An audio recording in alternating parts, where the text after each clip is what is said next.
رمضان اور اسراف.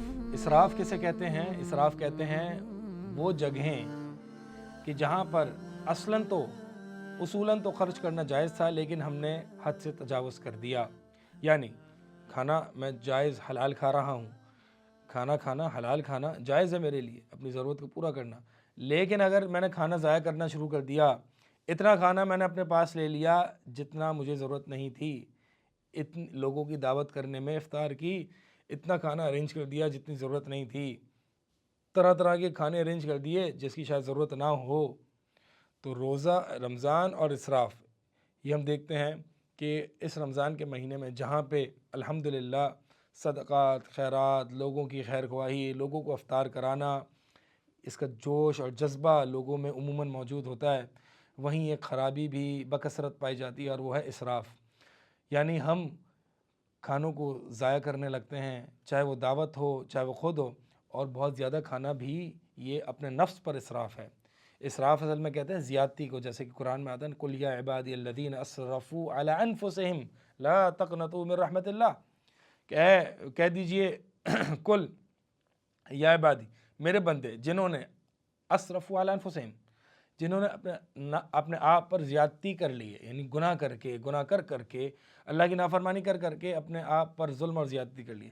تو اسراف کہتے ہیں کہ اپنے آپ یعنی کسی چیز میں زیادتی کرنا، ایگزیجریٹ کرنا، ظلم کر لینا، حد سے زیادہ تجاوز کرنا، باؤنڈریز کو، لمٹس کو کراس کر لینا.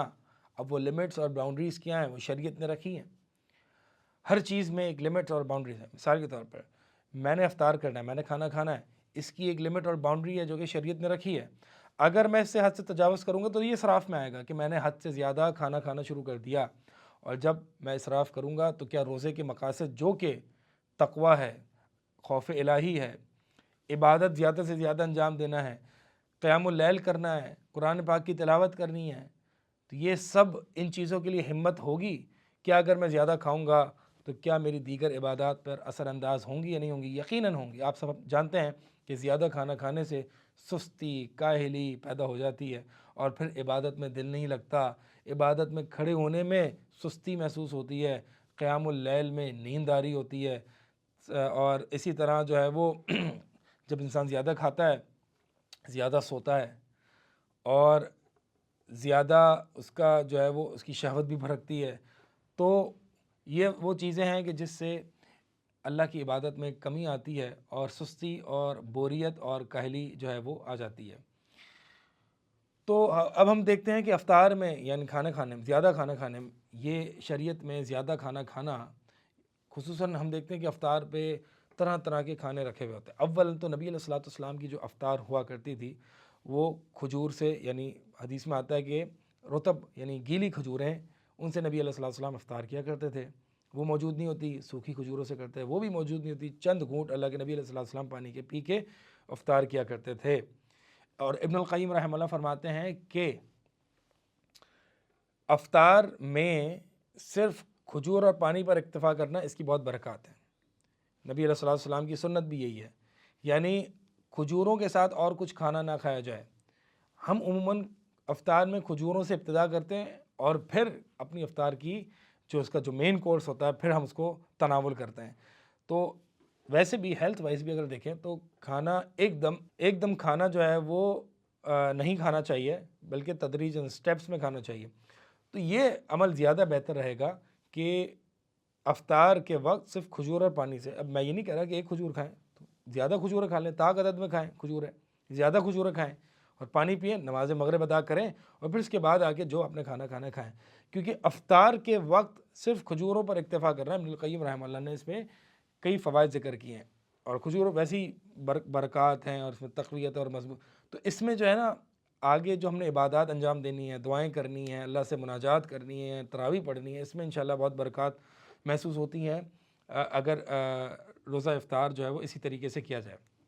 اور زیادہ کھانا جو ہے ویسے بھی نبی علیہ الصلوۃ والسلام نے اس کو پسند نہیں فرمایا، بلکہ ایک شخص جو ہے وہ اس نے آپ صلی اللہ علیہ وسلم کے سامنے ڈکار لی، تو اللہ کے نبی علیہ الصلوۃ والسلام نے فرمایا کف عنا جشاءک، کہ اپنی ڈکار کو روک لے، کیونکہ کل کو قیامت والے دن جو دنیا میں جو زیادہ کھانے والے ہیں، جو پیٹ کو بھرنے والے ہیں، پیٹ کو یعنی بھر بھر کے کھانے والے ہیں، زیادہ سے زیادہ کھانے والے ہیں، وہ کل کو قیامت والے دن اتنے ہی بھوکے ہوں گے۔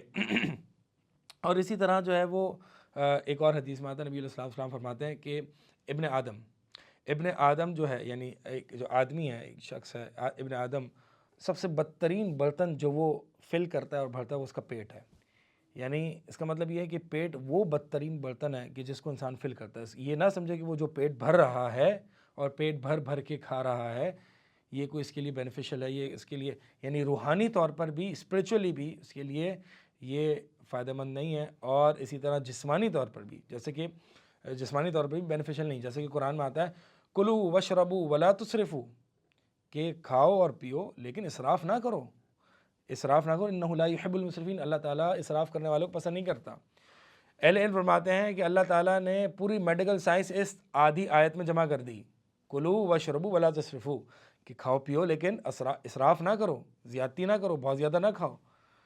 تو اللہ تعالیٰ نے اس آدھی آیت میں پوری میڈیکل سائنس، پوری طب جمع کر دی۔ یعنی آپ اگر دیکھیں کہ جتنی بیماریاں جنم لیتی ہیں یا جتنی بیماریاں انسان کے اوپر آتی ہیں اس کا کہیں نہ کہیں تعلق معدے سے ہوتا ہے، پیٹ کی بیماریوں سے ہوتا ہے، کھانے پینے کے تعلق سے ہوتا ہے۔ تو کم کھائے انسان، جیسے کہ ایک حدیث میں آتا ہے کہ اکلاد یقمن صلبہ، کہ چند لقمے لے لے، یعنی ایک مومن کو کیسے کھانا چاہیے، چند لقمے لے، چند نوالے لے کہ جس کے ذریعے اس کی پیٹھ سیدھی ہو جائے۔ ہاں اگر زیادہ کھانا ہی ہے تو پھر ثلث، ایک تہائی کھائے، ایک تہائی کھانا کھائے۔ یعنی ایک تہائی کھانا کتنا ہوتا ہے، ہر بندہ اس پہ یعنی یہ ہو سکتا ہے کہ ہر بندے کی ڈائٹ الگ الگ ہوتی ہے، اس لیے ہمیں دوسروں کو جج نہیں کرنا، ہمیں اپنے آپ کو یہ دیکھنا ہے کہ میں کتنا کھا رہا ہوں۔ یعنی جب تک میں فل فیلنگ نہ آئے تب تک میں اپنے ہاتھ کو نہ روکوں، یہ کوئی عقل مندی نہیں ہے، کیونکہ فل فیلنگ جو ہے، فل فیلنگ یہاں تک کھانا جو ہے وہ مناسب نہیں ہے، بلکہ انسان کو چاہیے کہ اپنا ہاتھ روک لے۔ اور عقل مندی اسی میں ہے، کیونکہ ہم زیادہ کھاتے ہیں اور پھر اس میں ہوتا یہ ہے کہ پھر سستی اور کائلی، اور پھر افسوس بھی ہوتا ہے کہ یار زیادہ کھا لیا۔ تو اس سے بہتر ہے کہ انسان تھوڑا سا عقل کو استعمال کرتے ہوئے اور فوکس کرتے ہوئے کھائے کہ میں کتنا کھا رہا ہوں۔ اللہ تعالیٰ سے دعا ہے کہ اللہ تعالیٰ عمل کی توفیق عطا فرمائے۔ اقول قولی ھذا استغفر اللہ لی ولکم۔